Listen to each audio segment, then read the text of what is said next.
ওং নমঃ শিবায়। আজ হচ্ছে শিবরাত্রি, আর আমি দুদিন ধরে নিরামিষ বাড়িতে খাওয়া দাওয়া করছি সকলে মিলে। আর আজ তো উপোস। আর আজকে আমি ভেবেছি যে আজকে একদম সঠিক সময়, মানে 6টার পরে যে প্রহরটা শুরু হবে, প্রথম প্রহরটা, সেই প্রহরেই আমি জল ঢালবো।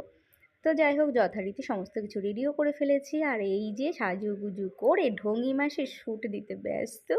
আমার মতন কে গো এরকম কথা শোনো? উঠতে বসতে শুতে পুজো দিতে সব কিছুতে ভিডিও বানায়। এরকম কার কার শুনতে হয়? আমার কিন্তু শুনতে হয়। কি বলবো বলো তো?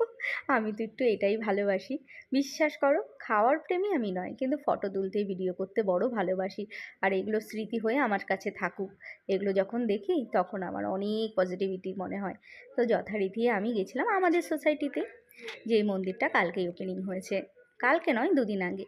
তো সেখানে যথারীতি সুন্দর মতন পুজো দিয়েছি। আর পুজো দিয়ে একদম কিছুক্ষণ ছিলামও সন্ধ্যাবেলা। তারপরে চলে আসবো বাড়িতে। তো ওই জন্যই একটুখানি শ্যুট নিয়ে নিচ্ছিলাম আমরা। আর এই যে আমারই ফ্রেন্ড শায়রি, ওকেও বললাম আয় না একটু দাঁড়া। তো যাই হোক, যথারীতি আমরা সবাই একটু ঢুঙু ঢুঙু করে একটু ভিডিও ক্লিপ নিয়ে নিলাম। আর কি, আসার পর শুরু হয়ে গেছে খাওয়ার গল্প।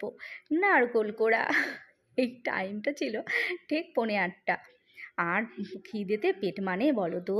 এই তো মিষ্টি দই নিয়েছিলাম নারকোল কোড়া।